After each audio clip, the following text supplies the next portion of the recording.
যেন মাফ করে দেবেন। এবং আমিও তার পক্ষ থেকে আপনাদের কাছে সবিনয় অনুরোধ করছি, এই মায়েরকে আপনারা আল্লাহর ওয়াস্তে ক্ষমা করে দেবেন। এবং আমরা আল্লাহর কাছে সবাই দোয়া প্রার্থনা করবো যেন এই মায়েরকে আল্লাহ যেন আর জান্নাতের উচ্চ মাকাম দান করেন। আর বিশেষ কিছু বলে আমি সময় ক্ষেপণ করতে চাই না, এখন এটা জন্মদিন করেছে। আসসালামু আলাইকুম ওয়া রাহমাতুল্লাহি ওয়া বারাকাতুহু। সম্মানিত উপস্থিতি, আপনারা বাইরে যাওয়ার জন্য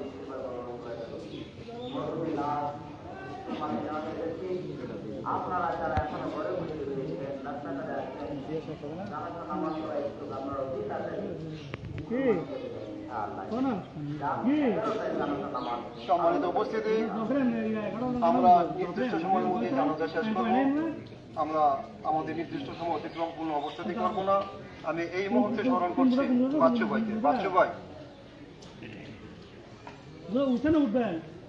বাচ্চু ভাই,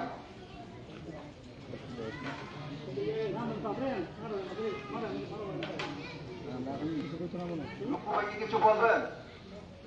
লক্ষ্য ভাই, এই কারে ফোন দিছে? না কইতো না বলে আসবো। লক্ষ্য ভাই, বাচ্চু ভাই, আমি ওনাদেরকে স্মরণ করেছি, ওনারা বলবেন না। আমার পরবর্তীতে মনে হয় আর কেউ কথা বলবেন না। আমার কথাই শেষ হয়ে যাবে। তারপরে আমাদের শ্রদ্ধাভাজন হুজুর রয়েছেন, খতিব সাহেব রয়েছেন, হাফেজ সাহেব রয়েছেন, ওনার মুখ থেকে আমরা কিছু কথা শুনবো। সম্মানিত উপস্থিতি, হাজিরা মজলিস, আমার ধর্মপ্রাণ শ্রদ্ধাবড় মুসলমান ভাইয়েরা, কাছের এবং দূরের যে যেখান থেকে এসে আজকে হোসেন আলী ভাইয়ের জানাজায় অংশগ্রহণ করার জন্য একত্রিত হয়েছেন, আপনাদের সবার প্রতি রইল আমার ইসলামের মধুমাখা বাণী, শান্তির বাণী, মহান বাণী। আসসালামু আলাইকুম। সম্মানিত উপস্থিতি, যার জানাজা আমরা এখানে অংশগ্রহণ করার জন্য একত্রিত হয়েছি, হোসেন আলী। হোসেন আলী সম্পর্কে আমি সামান্য কথাই বলবো। সামান্য কথা বলেই আমি আমার মনের কথা, আমার আবেগ শেষ করব। হোসেন আলী আমার সম্পর্কে চাচাতো ভাই না হলো, আমার আপন ভাই না হলো, কিন্তু আমার আপন ভাইয়ের চাইতে, আমার রক্তের ভাইয়ের চাইতে বেশি ঘনিষ্ঠ ছিল। আমি একসময় কিছুদিন অসুস্থ ছিলাম, হোসেন আলী অসুস্থ ছিল। সে অসুস্থ থাকা অবস্থায় আমাকে বারবার দেখতে গেছে। তার মনের মধ্যে এত আন্তরিকতা ছিল, এত ভদ্র ছিল, এত মহৎ ছিল, আমি আমার বাসায় ব্যাখ্যা করে শেষ করতে পারবো না। আমি বলতাম, হোসেন আলী ভাই, আপনি অসুস্থ, আপনি ঢাকা ফেরত, হাসপাতাল ফেরত, আপনি বারবার ঢাকা যাচ্ছেন, হাসপাতালে যাচ্ছেন, চিকিৎসা নিচ্ছেন। আমি আপনাকে যতবার দেখতে যাইতে না পারি, আপনি তার চাইতে বেশি আমাকে দেখতে আসেন।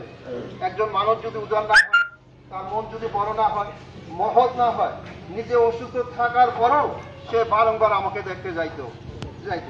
তো হোসেন আলী ভাই সত্যিকার অর্থে একজন ভালো মানুষ ছিলেন, মহৎ মানুষ ছিলেন, বড় মনের অধিকারী ছিলেন, ন্যায়পরায়ণ ছিলেন। আমার জীবনে, অর্থাৎ ওনার জীবদ্দশায় উনি যতদিন আমাদের মাঝে ছিলেন, জীবিত ছিলেন, ওনার কোনো কথা, কাজে, আচরণে কেউ কষ্ট পেয়েছেন, কেউ ব্যথা পেয়েছেন বলে আমার মনে হয় না। কেউ অত্যন্ত একজন নিখুঁত মানুষ ছিলেন, খাঁটি মানুষ ছিলেন। যেই কারণে সম্পর্কে ব্যাখ্যা করে বিভিন্ন ভাষায় কথা বলে ওনার গুণ কীর্তন করা আমার মতন সামান্য লোকের পক্ষে সম্ভব না। তারপর আমি বলছি, হোসেন আলী ভাইয়ের পক্ষ থেকে আমি আপনাদের কাছে ক্ষমা চাচ্ছি, মাপ চাচ্ছি। আপনারা ওনাকে আল্লাহর ওয়াস্তে মাফ করে দিবেন। আল্লাহ যেন ওনাকে ব্যস্ত নসিব করেন। এছাড়া আমাদের আর কোনো পরিণয় থাকবে না। হোসেন আলী ভাই যে খাটিয়ার মধ্যে চিরস্থায়ীভাবে শুয়ে আছেন, সেইভাবে আমাদের শুইতে হবে। আমরা কেউ রক্ষা পাবো না, এর বিকল্প কোনো পথ নেই। আমি বুঝি এই মৃত্যুর হাত থেকে যাওয়ার সুযোগ নেই, একেবারে ভরত, চিরন্তন সত্য।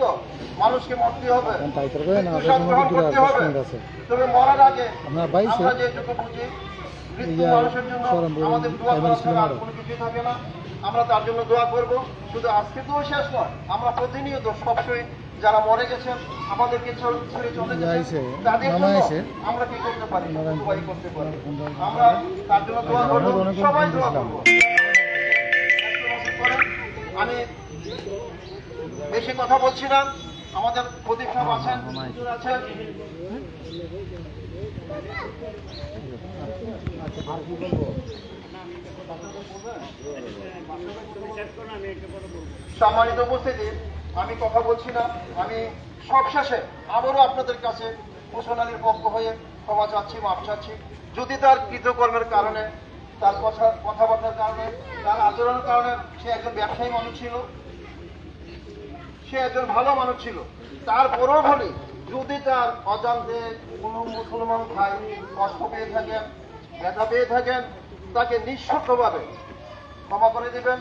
আল্লাহ যেন তাকে ক্ষমা করেন এবং আল্লাহ যেন তাকে ব্যস্ত নসিব করেন। এই বলে আমার সংক্ষিপ্ত বক্তব্য শেষ করছি। খোদা হাফেজ। ধন্যবাদ সবাইকে। হোসেন আলী ভাই আজীবন অর্থাৎ সারা জীবনই কবরস্থ থাকবে, তবে তার কবরটা যেন জান্নাতবাসী হয়, সে যেন জান্নাতবাসী হয়। ধন্যবাদ সবাইকে।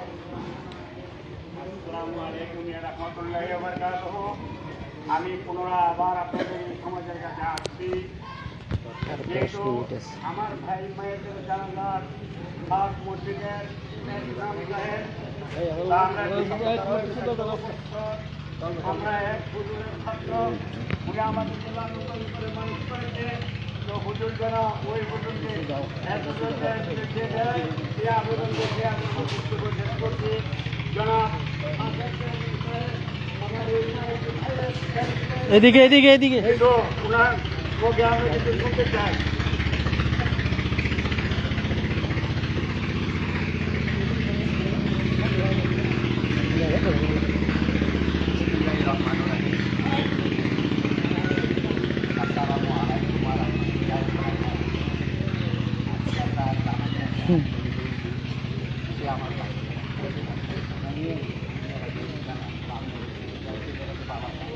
আল্লাহর কাজ যখন খুশি তাই প্রায় সময় মনে হয়েছে আরো 7 মিনিট সময় আছে, কারণ সেনালি এবং দুইটা ভাই কিন্তু বড় ভাই, আমরা কিন্তু বিরাট বজায় কি বেশিরভাগ খুশির কাছে ওনায় কিন্তু এখনো অচল। আল্লাহ জানে আমার আল্লাহ হায়াত যায় ওনায় এখন তো আমাদের পক্ষে মুরব্বী পড়ে গেছে খুশির কাছে। আপনারা সবাই হাত দিলে হোসেন আলীর লিখে দোয়া করে, আল্লাহ জানো ওনাকে ব্যস্ত নসিব করে। কিন্তু আমার জানা মতে সে কারোর কাছে কোনো অপরাধ অন্যায় করে নাই, আমাদের সবার আপনি অন্তত পক্ষে অন্যখানে কোনো করতে যদিও কেউ কাছে অন্যায় অপরাধ করে তাই আপনার আল্লাহর রাস্তায় তারা মাফ করে দেয়। মাফ করছেন নি? আল্লাহর রাস্তায় মাফ করে দেন, আল্লাহর রাস্তায় মাফ করে দেন। আসসালামু আলাইকুম ওয়া রাহমাতুল্লাহি ওয়া বারাকাতুহু।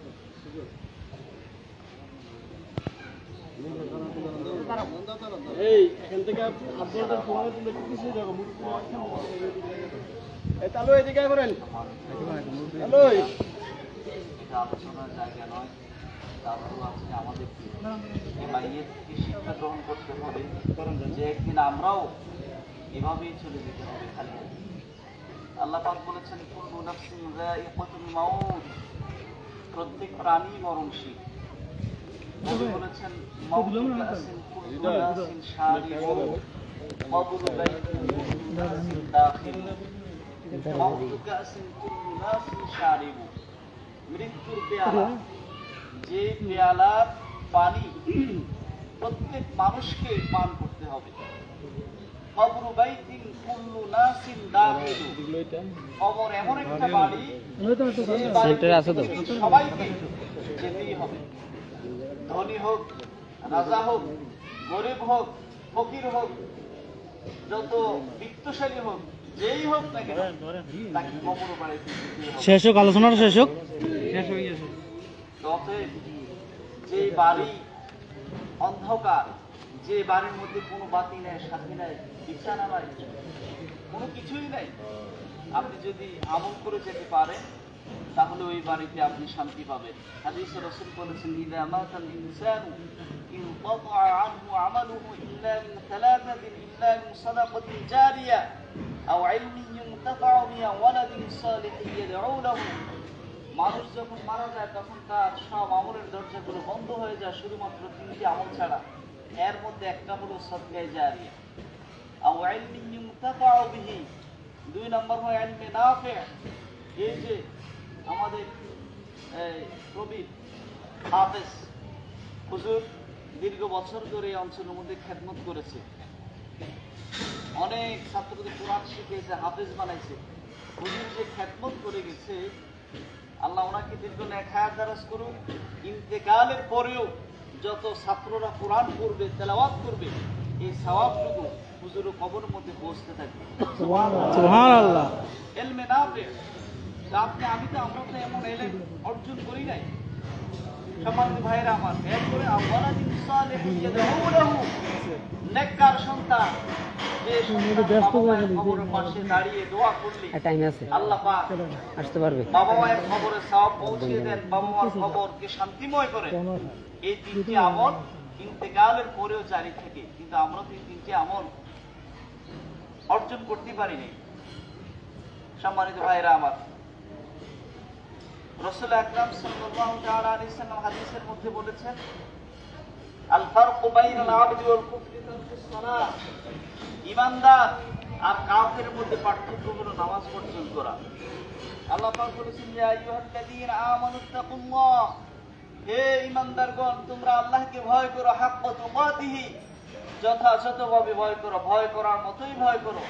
ওয়ালা তামুতুন্না ইল্লা ওয়া আনতুম মুসলিমুন, আর তোমরা মুসলমান না হয়ে মরিও না। মুসলমান না হয়ে মরিও না। মুসলমান প্রধান পরিচয় কি? সবাই বলেন, মুসলমান প্রধান পরিচয় কি? নামাজ। ওয়াজ তো আমরা সবাই জানি, আপনারা আমার চেয়ে অনেক বেশি জানেন। 5 ওয়াক্ত নামাজ যে ফরজ সবাই জানেন কিনা? সুদ খাওয়া যে কবিরা গুনাহ, এটা সবাই জানেন কিনা? তো সবাই, তারপরেও যে গুনাহের সাথে বেপরোয়া চলা গুনাহ যে আপনারা জানেন কিনা? তারপরও স্ত্রী, ছেলে, মেয়ে, ভাতিজি, পরিবারের মেয়েরা যাদের বালেগ হওয়ার পরে পর্দা করানো, আপনি অভিভাবক হিসেবে আপনার দায়িত্ব আবশ্যক, তারপরেও তো আপনি করাচ্ছেন। কেন করাচ্ছেন? আপনি জানেন, জেনে শুনে আপনি গুনার কাজ করতেছেন। তা আমরা সবাই জানি, কিন্তু আমল করি না। এখানে সবাই আসছেন জানাজার নামাজ পড়ার উদ্দেশ্যে। জানাজার নামাজ হচ্ছে ফরজে কিফায়া। জানাজার নামাজ কি? ফরজে কিফায়া। ফরজে কিফায়া। এখানে যদি বলি যে আজকে কে কে ফজর নামাজ পড়ছে, হয়তোবা 2-1 লাইনের হাত উঠবে।